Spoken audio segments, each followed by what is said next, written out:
Welcome to our end of week news bulletin. I am Sergeant Doreen Kerubu. The KDF Weekly Bulletin is a show to keep you updated on events undertaken by the Ministry of Defense over the week. In today's bulletin, Cabinet Secretary Duale visits Kenya Defense Forces troops deployed in the Democratic Republic of Congo. Commander Kenya Army visits troops on operation duties. Kenyan troops in DRC receive United Nations Service Medals for their contribution to peace in DRC. And honoring airborne soldiers who lost their lives.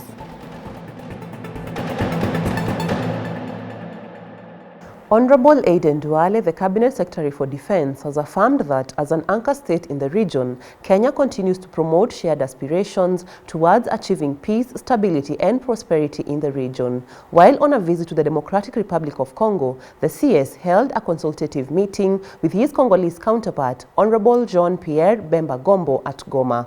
The CS also visited ICRAF headquarters to familiarize himself with the day-to-day operations of the force as they work round the clock to protect the civilians in the eastern part of Congo. Take a look. During the substantive engagements, Honorable Duale received a comprehensive brief of the security situation in the Democratic Republic of Congo and the various milestones achieved by the East African Community Regional Force where Kenya, alongside other partners, deployed troops last year. To strengthen the bilateral bond, the CS noted that the two countries signed a defense cooperation agreement in April 2021. This led to the establishment of the Kenya Military Assistance Training Team to enhance the military capacity of the armed forces of the Democratic Republic of Congo and the Kenya Defense Forces. Ili tuhakikisha kwamba that training we are offering to the new recruits, DRC armed forces, it must be aligned to our constitution. It must be aligned to the KDF Act. Na mimi napongeza serikali ya DRC kupitia waziri Pemba, tumeweka hiyo sahihi. He expressed his gratitude for the relative calm in the country but acknowledged there is enormous task ahead. He implored Honorable Jean Bemba to consider extending the East African Community Regional Force mandate beyond the September deadline. He noted that this will consolidate the gains made by the sacrifices of the force.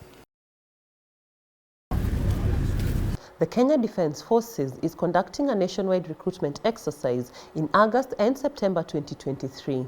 Be warned that criminals have devised ways to defraud members of the public. Criminals are impersonating and masquerading as military officers, purporting to be or acting on behalf of military officers or other national leaders. Some are selling fake calling letters and others are sending random SMS text messages and making calls suggesting to offer help. Do not be cheated.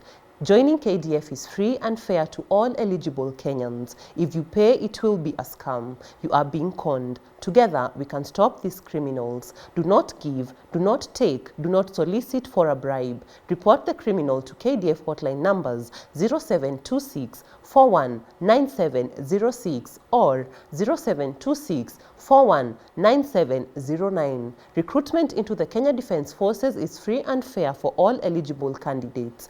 KDF recruitment is only done at respective recruitment centers. Visit the official Ministry of Defense website www.mod.go.ke for accurate information on the 2023 recruitment process.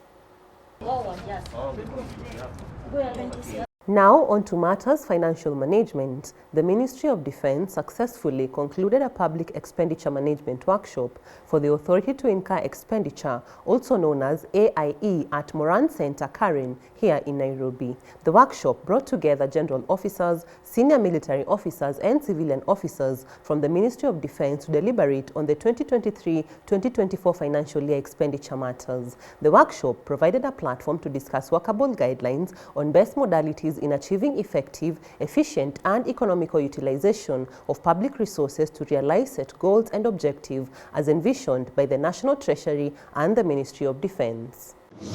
In his speech read by Major General David Keter, the Assistant Chief of Defense Forces Personnel and Logistics, Honorable Patrick Mariru, the Principal Secretary for Defense, urged participants to adhere to strict existing laws and guidelines that govern budget implementation, monitoring and evaluation. On his part, Vice Chief of Defense Forces Lieutenant General John Amwangi highlighted the importance of the workshop towards imparting the requisite skills and know-how needed to steer the ministry's expenditures towards set goals, as well as addressing the challenges emanating from the previous financial year. Moving on, Lieutenant General Peter Njiru, Commander Kenya Army, visited Kenya Defence Forces troops in Operation Amani Boni forward operating bases in Bodhei, Bulagolol and Kiunga, amongst others. The visit provided a platform for the commander to engage the troops on various issues and assess their operational readiness. In his address, the commander lauded the troops for their diligence in combating terror and recognized their spirited determination in protecting the territorial integrity of the Republic of Kenya. He highlighted that their efforts have contributed to sustainable peace and security. Lieutenant General Njiru commended the troops for engaging the local residents through civil-military cooperation activities, which are critical pillars of promoting peace. He further encouraged the troops to remain vigilant throughout their tour of duty so as to degrade all threats to national security. In other news, Kenya Air Force Training Wing held the graduation ceremony of the class of Basic Fighter Controller Operator course at Laikipia Air Base. The service members graduated after completing a 31-week course. The graduation ceremony was presided over by Lieutenant Colonel Frederick Bett, the commanding officer of the Kenya Air Force Training Wing. Take a look. Lieutenant Colonel Bett commended the school for its unwavering commitment to its mission and vision. He encouraged the graduates to uphold high standards of professionalism in their respective fields. Additionally, Second Lieutenant Anyika Kasitu, the school adjutant, praised the class for consistently maintaining exemplary discipline standards throughout the course. Honorable Aiden Duale, the Cabinet Secretary for Defense, hosted Brigadier Paul Njema, Director of the Eastern Africa Standby Force, accompanied by Colonel Jen Ginther Lindvig, Chairperson of Friends of East Africa Standby Force, at the Defense Headquarters here in Nairobi. The CS reiterated that Kenya appreciates every form of support from its partners in the pursuit of peace and stability, not only in the country but also in the region. He expressed gratitude for the firm and active participation of the Eastern Africa Standby Force friends in supporting its mandate. Eastern Africa Standby Force is one of the multi-dimensional forces of the African Standby Force that comprises of the military, police and the civilian component. In other news, Kenya Defence Forces troops drawn from the Army Special Operation Brigade observed the Airborne Day celebration at Kenyatta Barracks in Gilgil, Nakuru County. Airborne Day is observed annually on the 5th day of August to honor airborne soldiers who lost their lives in North Horr during jams on the 5th of August 1979.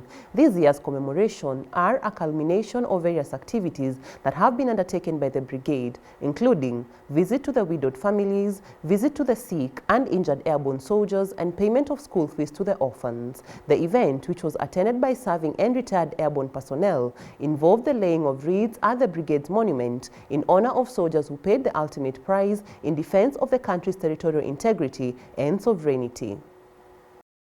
Speaking during the celebration, Brigadier Saif Rashid, Commandant Defense Headquarters, commended the troops for their professionalism and commitment in undertaking all their assignments. Brigadier Rashid applauded the families of the airborne fraternity for supporting them in their honorable task of defending the territorial integrity and sovereignty of the Republic of Kenya, which requires them to be away from their families for long periods. According to Colonel Francis Cheret, the Army Special Operations Deputy Brigade Commander, such commemorations are important since they offer an opportunity for serving personnel to interact with the airborne veterans. Over the years, the celebrations have honored airborne service personnel who have lost their lives in various operational engagements.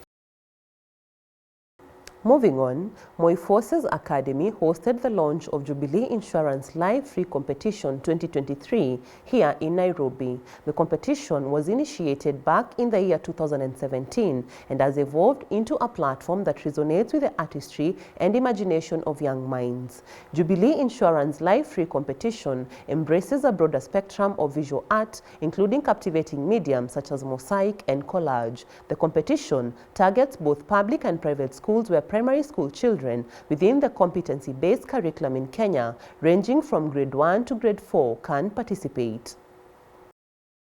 Speaking during this year's competition, Colonel Catherine Lagat, who's the Colonel Education at the Defense Headquarters, encouraged parents and guardians to embrace and nurture their children's talents.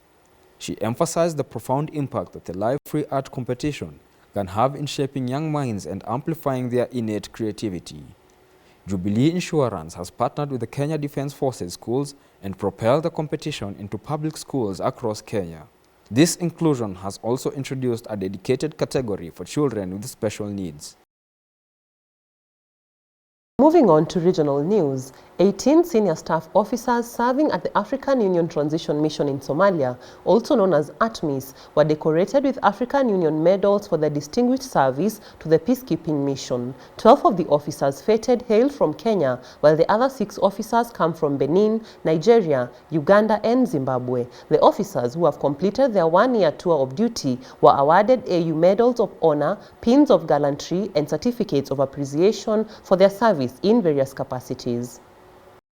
Speaking during the event, Major General Marius Ngedabanka, ATMIS Deputy Force Commander in charge of operations and plans, congratulated the officers for their efforts in restoring peace and stability in Somalia and the Horn of Africa region as a whole. Among other notable achievements, the outgoing officers were instrumental in the operational success of the mission in the fight against Al-Shabaab and the successful drawdown of 2,000 ATMIS troops and the handover of 6 forward operating bases to the Somali National Army in June. The event held at the ATMIS Force Headquarters in Mogadishu was also attended by ATMIS Deputy Force Commander, Logistics and Support Major General Peter Kimani Muteti.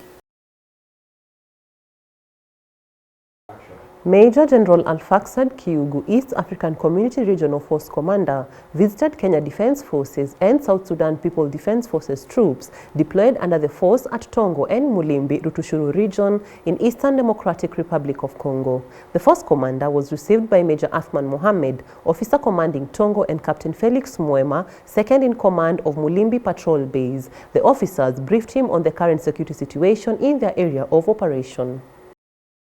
Elsewhere, Lieutenant General Otavio Rodriguez de Miranda, the force commander of the United Nations Organization Stabilization Mission in the Democratic Republic of Congo, also known as MONUSCO, applauded the Kenya Defense Forces leadership for ensuring that the Kenyan soldiers are well trained, fully equipped, and always ready for deployment as a quick reaction force. These, he said during the award of the United Nations Service Medals to Kenya Defense Forces troops deployed as a Kenya Quick Reaction Force in Mavivi in honor of their contribution to peace restoration in the Eastern Democratic Republic of Congo. The Kenyan troops have undertaken various operations, including area dominance patrols, long-range surveillance, escorts, and road clearance, among others. This is conducted in close collaboration with the National Congolese Army, National Police, local administration, and other contingents from the Force Intervention Brigade. Speaking during the ceremony, Lieutenant General Rodriguez affirmed that the awarding of medals to UN troops is aimed at honoring peacekeepers who have served with dedication and professionalism. The force commander acknowledged receiving excellent performance reports of the tasks undertaken by the Kenyan contingent since its deployment within MONUSCO's Force Intervention Brigade. The Kenyan contingent commander, Lieutenant Colonel David Munoru, appreciated the force commander and Force Intervention Brigade staff for their continued support to the contingent in all the operation it has undertaken since deployment. He further thanked the leadership of the Congolese National Army, the Congolese National Police, and the local leadership for working hand in hand with the Kenyan contingent. The Kenya Defense Forces medical team under the East African Community Regional Force, while on patrol in the region, aided a mother to safely deliver her baby. The troops, while on patrol in the area, were called upon to attend to a woman who was already in active labor.